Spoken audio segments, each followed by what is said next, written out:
ఇది కేవలం సమాచారంగా మాత్రమే భావించండి. వైద్య నిపుణులను సంప్రదించండి. సో ఫైనలీ పద్మ గారు, ఆహార అలవాట్లు, నిద్ర పోవడం, ఇలాంటి సింపుల్ థింగ్స్ లో కూడా మనం కొన్ని పొరపాట్లు చేస్తుంటాం పిల్లలకు ప్రొవైడ్ చేయడంలో. అంటే ఇక్కడ 12 లోపల పడుకోవాలి మేడం. 12 దాటిందంటే నెక్స్ట్ డే వచ్చేస్తుంది. సో కాబట్టి 12 లోపల మనం పడుకుంటున్నావా లేదో చూడాలి. చాలా మంది పేరెంట్స్ ఏంటంటే అరే నువ్వు పడుకో అంటారు, వీళ్ళు పడుకోరు.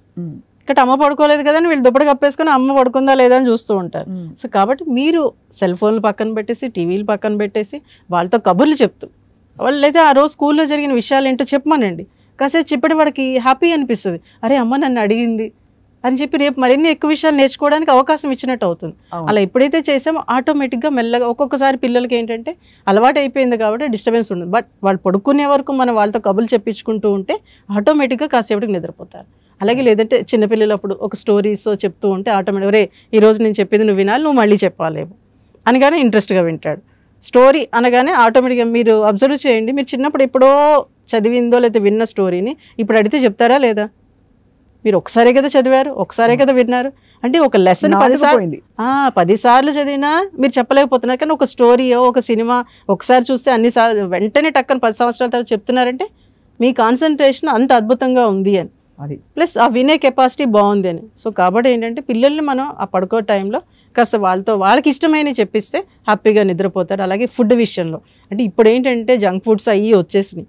నేను పెట్టద్దని చెప్పను, ఎందుకంటే పెట్టద్దు అన్నామంటే అవే కావాలంటారు. రైట్. సో కాబట్టి ఏంటంటే ఓకే నాన్న 15 డేస్కి ఒకసారి 1 మంత్కి ఒకసారి నీకు కావాల్సిన నువ్వు తెచ్చుకో, బట్ అది ఎలా చేయాలో చెప్పు, ఇంట్లో కూడా చేసుకుందాం అని ఆ వేలో వాళ్ళకి ఇష్టమైన ఫుడ్స్ని కూడా మనం చేయించగలిగితే వాడికి ఆ ఇంట్రెస్ట్ వచ్చి మనం చెప్పేది కూడా వాడు తింటాడు.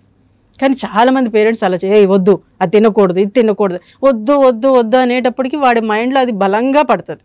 రైట్. ఆటోమేటిక్గా మీరు ఏదో డబ్బులు ఇస్తారు, వెళ్ళిపోయి చాటుగా అదే తింటాడు. అరే ఫ్యాట్ పెరిగిపోతుంది ఏంటి అనుకుంటాం, ఎందుకు వాడు చాటుగా తింటున్నాడు. ఫ్యాట్ ఒక్కటే కాదండి, అసలు ఆలోచనలు కూడా పూర్తిగా మనం తినే ఆహారాన్ని బట్టి ఎంత మారుతాయో, అది వాటిని బట్టి కూడా ఇప్పుడు కాన్సన్ట్రేషన్ మెమరీ తగ్గుతుందట, ఈ జంక్ ఫుడ్స్ వల్ల కూడా తగ్గిపోతుంది.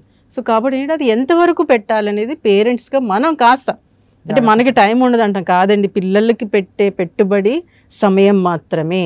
ఆ సమయాన్ని మన పిల్లలకి ఇస్తున్నామా లేదా చూస్తే మనం సంపాదించిన దానికన్నా ఎక్కువ రేపు ఆ రోజు సంపాదిస్తారు వాళ్ళు. కానీ అది అబ్జర్వ్ చేసుకోవట్లేదు పేరెంట్స్. అది చేస్తే మటుకు అద్భుతమైన ప్రపంచాన్ని సృష్టించగలుగుతాం.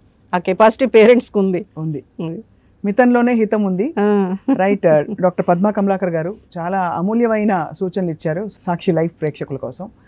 వి look forward to interacting with you రాబోయే రోజుల్లో కూడా. Thank you so much. నమస్కారం.